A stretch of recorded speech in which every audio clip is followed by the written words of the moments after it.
Hello everyone, कैसे हैं? I hope आप लोग अच्छे होंगे। मैं प्रतिभा आपका एक बार फिर से स्वागत करती हूँ अपने ही परिवार एम सिलेक्शन में।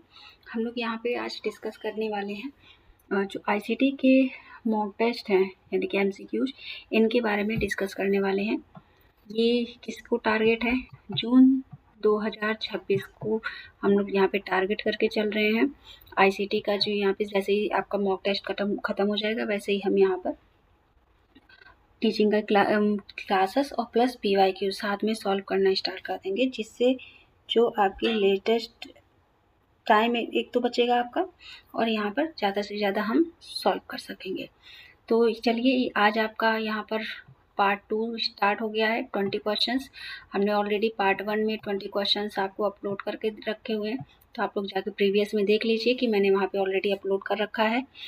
ठीक है, तो आपको और प्रॉमिस किया है कि 5 सेट हम आपको प्रोवाइड कराएंगे।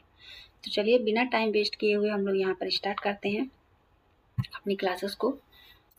Okay, which command is used to test connectivity in network, यानी कि नेटवर्क में कनेक्टिविटी टेस्ट करने के लिए कौन सा कमांड उपयोग होता है? तो कौन सा कमांड उपयोग होता है? पिंग होता है। क्या होता है? PING होता है। ठीक है, आपको बिना टाइम वेस्ट किए हुए हम लोग यहाँ पर एकदम स्पीड में काम करेंगे। ठीक है, चलो नेक्स्ट क्वेश्चन देखते हैं। Which is a private IP address? इनमें से कौन सा प्राइवेट IP एड्रेस है? तो यहाँ पर कौन सा हो जाएगा? यहाँ पर जो इसका आंसर हो जाएगा 192.168.1.1, ये इसका राइट आंसर होगा। और इस तरीके से आपको ऑप्शन में देखने को मिलेंगे। ठीक है, ये ऑप्शन तो समझ लीजिए ऐसे है, लेकिन इसी के आसपास भी आपको गुमराह करने के लिए इस तरीके से आपको आंसर दिया जाता है, तो आप लोग एकदम ध्यान से पढ़िएगा। ठीक है, चलो नेक्स्ट क्वेश्चन देखते हैं। यहाँ पर एक सेकेंड, हाँ, विच डिवाइस ब्रेक जो है कोलिजन डोमेन, यानी कि कौन सा डिवाइस कोलिजन डोमेन को तोड़ता है? तो कौन सा हो जाएगा? हब है, स्विच है, रिपीटर है, या फिर मॉडेम है? तो यहाँ पर क्या आंसर हो जाएगा? स्विच हो जाएगा। क्या आंसर हो जाएगा? स्विच जो है वो किसको ब्रेक करता है? कोलिजन डोमेन को। ठीक है, क्वेश्चन नंबर 4 देखते हैं क्या कहता है। विच protocol provides error checking in TCP या IP, यानी कि TCP या IP में एरर चेकिंग कौन सा प्रोटोकॉल करता है? तो यहाँ पर आंसर क्या हो जाएगा? TCP। क्या हो जाएगा इसका आंसर? TCP करता है। ठीक है, चलो नेक्स्ट क्वेश्चन देखते हैं। नेक्स्ट हमारा क्या क्वेश्चन कहता है? Which is the full form of NIC, यानी कि NIC का फुल फॉर्म क्या है? नेटवर्क इंटरनेट कार्ड, या नेटवर्क इंटरफेस कार्ड, या नोट इंटरकनेक्ट कार्ड, या नन? तो आंसर क्या हो जाएगा? नेटवर्क इंटरफेस कार्ड हो जाएगा। किसका? NIC का फुल फॉर्म जो है यहाँ पर क्या हो जाएगा? Network interface card. ठीक है, चलिए नेक्स्ट क्वेश्चन की तरफ देखते हैं। क्वेश्चन नंबर 6 क्या है? सेकेंड, क्वेश्चन नंबर 6 क्या कहता है कि विच protocol is used for secure web browsing, यानी कि सिक्योर वेब ब्राउजिंग के लिए कौन सा प्रोटोकॉल उपयोग होता है? FTP होगा, या HTTPS होगा, या HTTP होगा, या फिर TELNET? तो क्या हो जाएगा आंसर? HTTPS हो जाएगा। ठीक है, चलो क्वेश्चन नंबर 7 की तरफ देखते हैं। क्वेश्चन नंबर 7 क्या कहता है?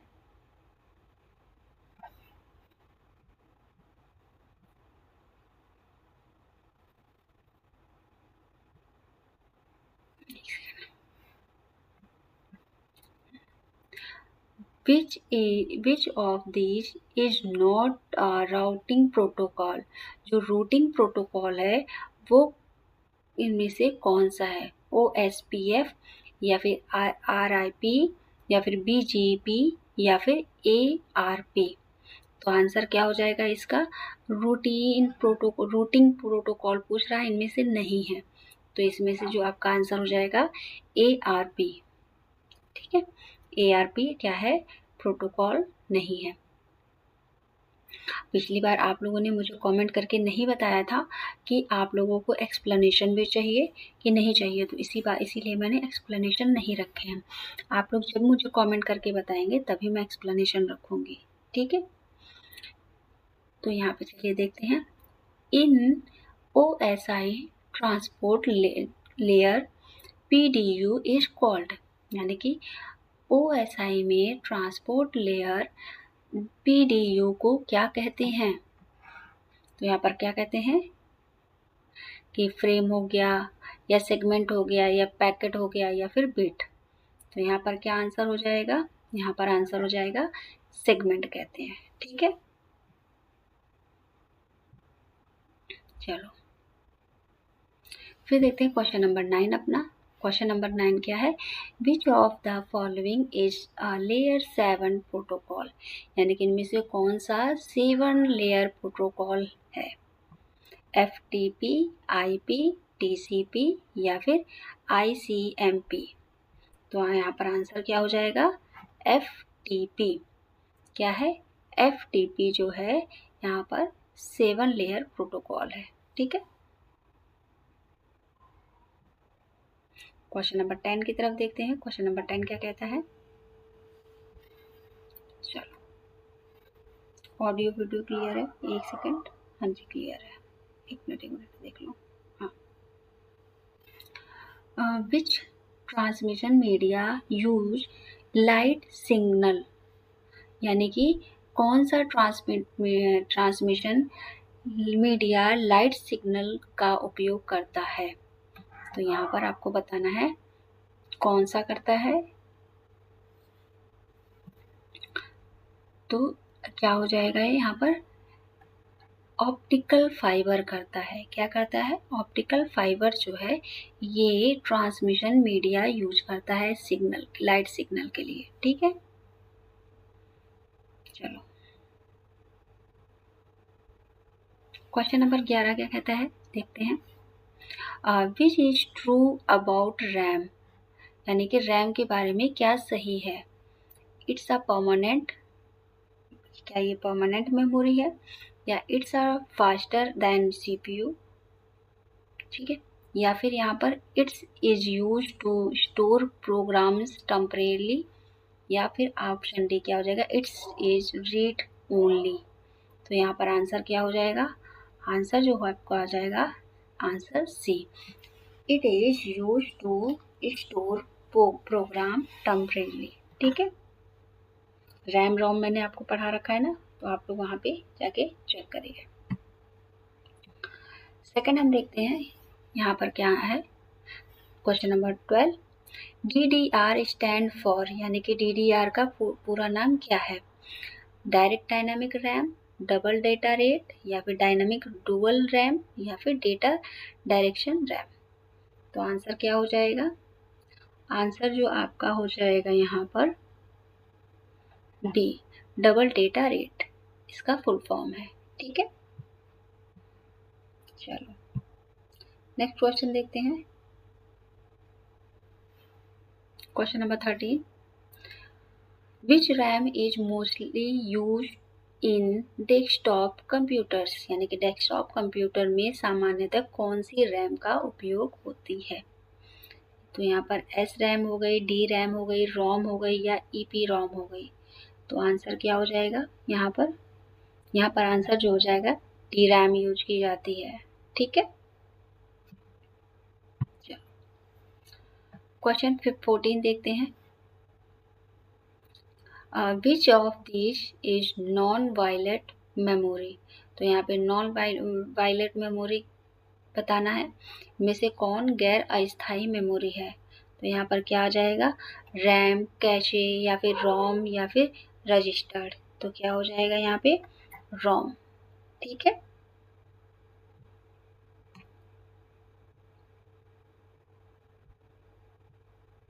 क्वेश्चन नंबर 15 देखते हैं क्या है इसका। ROM is mainly used to store. ROM मुख्यतः किसे स्टोर करने के लिए उपयोग किया जाता है या प्रयोग किया जाता है? टेम्परेरी डेटा को, ऑपरेटिंग सिस्टम, या फिर फ्रेमवेयर को, जो फायरवेयर को है, या फिर यूजर डेटा को। तो किसको स्टोर करने के लिए किया जाता है? यहाँ पर ऑप्शन सी हो जाएगा। ठीक है, नेक्स्ट देखते हैं क्वेश्चन नंबर 16 कि कौन सी रोम को अल्ट्रावायलेट प्रकाश से मिटाया जा सकता है?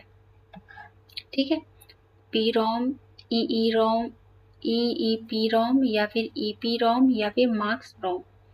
तो किसको मिटाया जा सकता है? पी रोम को मिटाया जाता है। ठीक है, क्वेश्चन नंबर 17 देखते हैं। क्वेश्चन नंबर 17 क्या कहता है कि विच रोम can be erased electricity,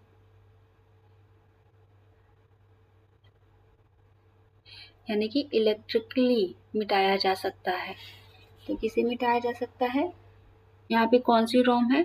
P ROM, P ROM, या फिर पी रोम, या फिर नन। तो कौन सा मिटाया जाता है? तो यहाँ पर आंसर हो जाएगा पी रोम को मिटाया जा सकता है। ठीक है,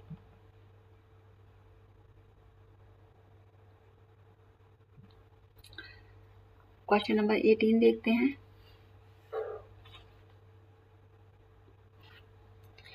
Which ROM is written once and cannot be modified, यानी कि कौन सी ROM को एक बार लिखा जाता है और बदला नहीं जा सकता? तो यहाँ पर क्या हो जाएगा? पी रोम, पी रोम, या फिर पी रोम, या फिर रैम। तो आंसर क्या हो जाएगा इसका?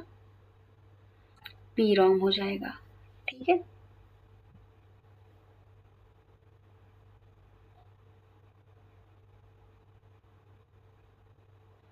चलो नेक्स्ट देखते हैं। Which ROM is written once can not be modify. अच्छा, ये आपका वही आ जाएगा आंसर। ओके, नेक्स्ट देखते हैं। Which memory is non volatile and can be क्या है?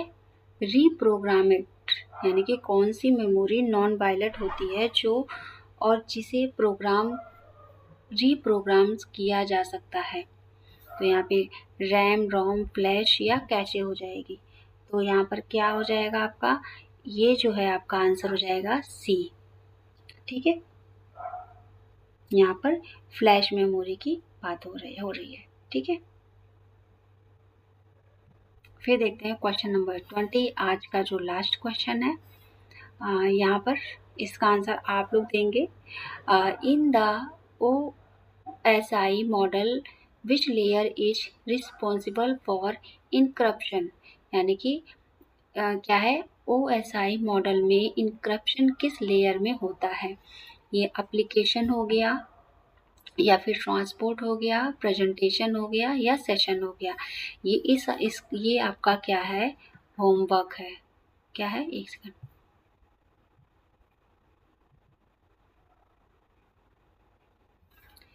ये आपका होमवर्क है। ठीक है, इस क्वेश्चन का आंसर आप लोग मुझे प्रोवाइड करेंगे कमेंट सेक्शन में कि इसका आंसर क्या होता है। ठीक है, तो आज के लिए हम इतना ही रखते हैं, और नेक्स्ट में हम लोग नेक्स्ट वीडियो में मिलेंगे। 20 क्वेश्चंस, यानी कि 2 सेट हो गए, 3 सेट और हमें करने हैं। अब थोड़ा सा टफ कर देंगे। अभी तक तो हमने ये पढ़ाया, अब आपको क्वेश्चंस और भी टफ होते चले जाएंगे। तो आप लोग अपना ध्यान रखें, स्वस्थ रहें, मस्त रहें, और अपनी तैयारी को करते रहें। और अभी तक अगर आपने चैनल को नहीं फॉलो किया, इतना तो आप कर ही सकते हैं कि अपने दोस्तों के साथ शेयर कर दें। जो भी आपके कलीग हैं, आपके घर में जो भी लोग हैं, उनसे आप उनके साथ शेयर कर दें। जो भी आपके फ्रेंड्स हैं, पढ़ रहे हैं, उनके साथ आप चैनल को शेयर कर दें। ज़्यादा से ज़्यादा फ्रेंड्स को शेयर कर दें और उनसे सब्सक्राइब भी करवा दें। ठीक है, तो चलिए आज के लिए इतना ही रखते हैं। Thank you so much, bye bye, take care, जय हिंद, जय भारत।